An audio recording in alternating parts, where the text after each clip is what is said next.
how-tos. We're gonna go over how to throw an uppercut with your opposite arm. You have your 4, which is the uppercut, and you have your 5, which is the uppercut. All right, went over the 4, which involves pivoting.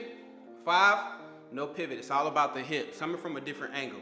A little different, but we'll be fine. Starting from the standard position, I'm leaning over just slightly to my left, all right, to get that leverage, and I'm coming straight up, and as I come up, hips shoot straight up, and I'm coming straight in a line, straight up and down, all right? I'll start it from the 4 position. If I'm coming 4 here, 1 punch sets up the next, I'm coming, pivoting out, still on my guard, and coming straight up and turning out, all right?